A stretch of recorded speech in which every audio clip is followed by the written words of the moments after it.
ನಮಸ್ಕಾರ ವೀಕ್ಷಕರೇ, city news Kannada ಚಾನೆಲ್ಗೆ ಸ್ವಾಗತ. ನಾನು ಸಂತೋಷ್ ನಾಗಮ್ನವರ್. ವೀಕ್ಷಕರೇ, ಕಳೆದ 4 ದಿನಗಳಿಂದ ಧಾರವಾಡದಲ್ಲಿ ನಡೆಯುತ್ತಿದ್ದ ಕರ್ನಾಟಕ ಕೈಗಾರಿಕಾ ಪ್ರದೇಶಾಭಿವೃದ್ಧಿ ಮಂಡಳಿ KIADB ಕಚೇರಿ ಸ್ಥಳಾಂತರ ವಿರೋಧಿ ಹೋರಾಟಕ್ಕೆ ಅಂತಿಮವಾಗಿ ಯಶಸ್ಸು ಸಿಕ್ಕಿದೆ. ರೈತರ ತೀವ್ರ ವಿರೋಧಕ್ಕೆ ಮಣಿದಿರುವ ರಾಜ್ಯ ಸರ್ಕಾರ ಕಚೇರಿಯನ್ನು ದಾವಣಗೆರೆಗೆ ಸ್ಥಳಾಂತರಿಸುವ ತನ್ನ ನಿರ್ಧಾರವನ್ನು ಅಧಿಕೃತವಾಗಿ ರದ್ದುಗೊಳಿಸಿದೆ. ಧಾರವಾಡದಲ್ಲಿ ಸುಮಾರು 40 ವರ್ಷಗಳಿಂದ ಕಾರ್ಯನಿರ್ವಹಿಸುತ್ತಿದ್ದ ವಿಶೇಷ ಭೂ ಸ್ವಾಧೀನಾಧಿಕಾರಿಗಳ ಕಚೇರಿಯನ್ನು ಸ್ಥಳಾಂತರಿಸಲು ಸರ್ಕಾರ ಮುಂದಾಗಿತ್ತು. ಇದನ್ನು ವಿರೋಧಿಸಿ ರೈತರು ನಡೆಸುತ್ತಿದ್ದ ಅಹೋರಾತ್ರಿ ಧರಣಿಗೆ ಜನಜಾಗೃತಿ ಸಂಘದ ಸೇರಿದಂತೆ ಹಲವು ಸಂಘಟನೆಗಳು ಬೆಂಬಲ ಸೂಚಿಸಿದ್ದವು. ಜನಜಾಗೃತಿ ಸಂಘದ ಆಕ್ರೋಶ. ಪ್ರತಿಭಟನಾ ಸ್ಥಳಕ್ಕೆ ಭೇಟಿ ನೀಡಿದ್ದ ಸಂಘದ ಅಧ್ಯಕ್ಷ ಬಸವರಾಜ ಕೊರವರ್, ಭ್ರಷ್ಟಾಚಾರ ಮುಚ್ಚಿ ಹಾಕಲು ಸರ್ಕಾರ ಇಂತಹ ನಿರ್ಧಾರ ತಳೆದಿದೆ. ಅಧಿಕಾರಿಗಳ ಲೂಟಿಯನ್ನು ತಡೆಯುವ ಬದಲು ಕಚೇರಿಯನ್ನೇ ಎತ್ತಂಗಡಿ ಮಾಡಲು ಸರಿಯಲ್ಲ ಎಂದು ಕಿಡಿಕಾರಿದರು. ಸರ್ಕಾರ ಕಚೇರಿ ಸ್ಥಳಾಂತರ ಆದೇಶ ಪಡೆದಿರುವುದಕ್ಕೆ ರೈತರ ಹೋರಾಟ ಸಿಕ್ಕ ಜಯ ಎಂದರು. ಹೋರಾಟಗಾರ ವೀರಯ್ಯ ಚಿಕ್ಕಮಠ್ ನೇತೃತ್ವದಲ್ಲಿ ನೂರಾರು ರೈತರು ಒಗ್ಗಟ್ಟಾಗಿ ಸರ್ಕಾರಕ್ಕೆ ಅಭಿನಂದನೆ ಸಲ್ಲಿಸಿದರು. ಸರ್ಕಾರದ ಆದೇಶ ಹೊರಬೀಳುತ್ತಿದ್ದಂತೆಯೇ ಧರಣಿ ನಿರತ ರೈತರು ಹರ್ಷ ವ್ಯಕ್ತಪಡಿಸಿದರು. ಧಾರವಾಡದ KIADB ಕಚೇರಿಯ ಎದುರು ಪಟಾಕಿ ಸಿಡಿಸಿ ಪರಸ್ಪರ ಸಿಹಿ ಹಂಚಿ ವಿಜಯೋತ್ಸವ ಆಚರಿಸಿದರು. ಈ ಹೋರಾಟಕ್ಕೆ ಸಹಕರಿಸಿದ ಸ್ಥಳೀಯ ಜನಪ್ರತಿನಿಧಿಗಳಿಗೆ ಹಾಗೂ ರೈತ ಮುಖಂಡರಿಗೆ ಹೋರಾಟಗಾರರು ಅಭಿನಂದನೆ ಸಲ್ಲಿಸಿದರು.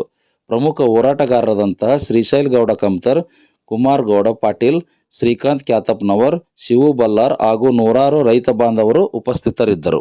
ಸ್ವಾಧೀನ ಕಚೇರಿ ಸ್ಥಳಾಂತರ ಆಗಿದ್ದು ಈ ಎಲ್ಲರ ರೈತರ ಒಂದು ಜೀವನಾಡಿ. ಇದನ್ನ ಸ್ಥಳಾಂತರಿಸಿದ್ದಕ್ಕೆ ನಾವೆಲ್ಲ ರೈತ ಮುಖಂಡರು, ರೈತರು, ಎಲ್ಲ ವರ್ಗದವರು ಇಲ್ಲೇ ಉಳಿಬೇಕಂತೇಳಿ ನಿರಂತರ ಅಹೋರಾತ್ರಿ ಧರಣಿ ಮಾಡಿದ್ವಿ.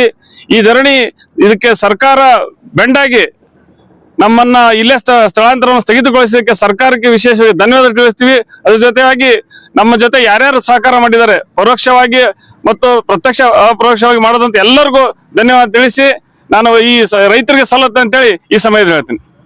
ಈ ಹೋರಾಟಕ್ಕ ಮೂಲ ಕಾರ್ಯಕರ್ತ ಆದಂತ ನಮ್ಮೆಲ್ಲ ರಕ್ತ ಸಂಬಂಧಿಗಳು ಅಂದ್ರು ತೆಪ್ಪಾಗಲಾರದು, ನಮ್ಮ ರೈತ ಕುಟುಂಬದವರು. ನಾವೆಲ್ಲ ಇವತ್ತು ಬೆಳಿಗ್ಗೆ ನಾನು ಮಾತಾಡ್ಬೇಕಾದ್ರೆ ಹೇಳಿನಿ, ನಾವು ರೈತರಿಗೆ ಕುಲ ಇಲ್ಲ ಅಂತ ಹೇಳಿದ್ನೆ. ಇಲ್ಲಿ ಎಲ್ಲಾ ಪಕ್ಷದವ್ರು ಇದೇವು, ಆದ್ರೆ ನಾವು ರಾಜಕಾರಣ ಮಾಡೋಣ. ಯಾವಾಗ ಮಾಡೋಣ ಅಂದ್ರೆ ಇಲೆಕ್ಷನ್ ಟೈಮ್ನ ರಾಜಕಾರಣ ಮಾಡೋಣ. ಇವಾಗ ನಾವೇನ್ ಮಾಡೋಣ, ಈ ಕಚೇರಿ ಉಳಿಸ್ಕೋಣ ಅಂತ ನಾನು ಎಲ್ಲರಿಗೂ ಹೇಳಿದ್ನಿ. ಅದ್ರ ಪ್ರಕಾರ ಎಲ್ಲಾ ಪಕ್ಷಾತೀತವಾಗಿ ಎಲ್ಲಾ ನಾಯಕರು ನಮ್ಗೆ ಸಪೋರ್ಟ್ ಮಾಡಿದ್ದಾರೆ. ಅವರಿಗೆ ಮೊದಲ ಧನ್ಯವಾದ ಹೇಳೋಣ. ಈ ಕಚೇರಿ ಉಳಿದ್ರಿಂದ ಎಲ್ಲಾ ರೈತರಿಗೆ ಅನುಕೂಲ ಆಗ್ತೈತಿ. ಸುತ್ತಮುತ್ತಲಿನ 4-5 ಜಿಲ್ಲೆಯವರಿಗೆ ಇಲ್ಲಿ ಒಳ್ಳೆ ವಾತಾವರಣ ಐತಿ, ಇಂಡಸ್ಟ್ರಿ ಅವ್ರಿಗೆ ಒಳ್ಳೆ ವಾತಾವರಣ ಐತಿ, ಎಲ್ಲಾ ರೀತಿ ಅನುಕೂಲ ಆಗ್ತೈತಿ.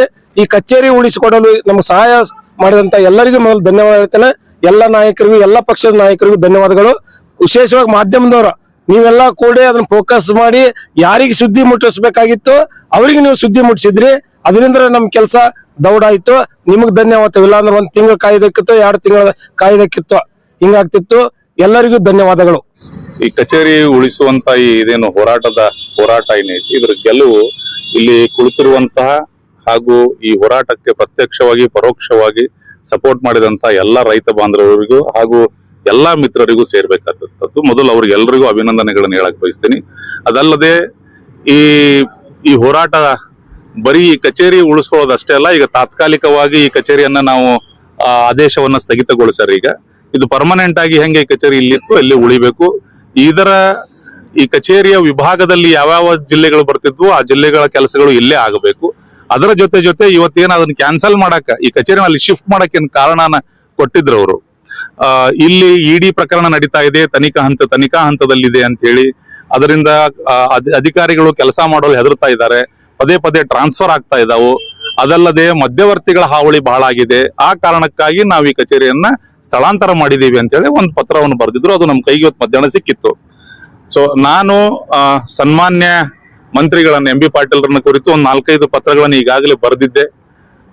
ED ಸಂಬಂಧಪಟ್ಟ ಹಾಗೆ ಅವರ ಎಲ್ಲಾ ವಿಚಾರಣೆ ಮುಗಿದು ಚಾರ್ಜ್ ಶೀಟ್ ಫೈಲ್ ಮಾಡಿ ಅವರ ಕಚೇರಿಯಲ್ಲಿ ಸ್ಪೆಷಲ್ DC ಅಂತಹ ಅಧಿಕಾರಿಯೊಬ್ಬರನ್ನ ಅದರಲ್ಲಿ ಅಪರಾಧಿಯನ್ನಾಗಿ ಮಾಡಿ, ಆರೋಪಿಯನ್ನಾಗಿ ಮಾಡಿ ಅವರ ಮೇಲೂ ಕೂಡ FIR ಮಾಡಿದ್ದಾರೆ ಅವರು. ಸೊ ಅದು ಮಿನಿಸ್ಟರ್ ಗಮನಕ್ಕೂ ಇದೆ.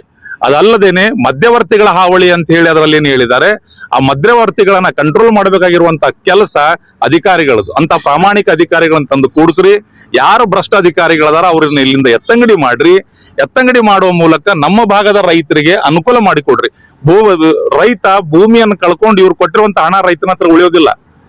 ತಲಾಂತರದಿಂದ ಉಳುಮೆ ಮಾಡ್ಕೊಂಡ್ರೆ ಬಂದಿರುವಂತ ಭೂಮಿಯನ್ನ ಸರ್ಕಾರಕ್ಕೆ ಕೊಟ್ಟು, ಸರ್ಕಾರ ಕೊಟ್ಟಿರುವಂತ 45 ಲಕ್ಷ ರೂಪಾಯಿ ಇಲ್ಲಿ ಆ ಭಾಗದಾಗ ಈಗ ಎಲ್ಲಿ ಹೋದ್ರು ಸಹ 50-60 ಲಕ್ಷ ರೂಪಾಯಿ ಪರ್ ಎಕರ್, ಒಂದು ಎಕರೆಗೆ 50-60 ಲಕ್ಷ ರೂಪಾಯಿ ಹೇಳ್ತಾ ಇದ್ದಾರೆ.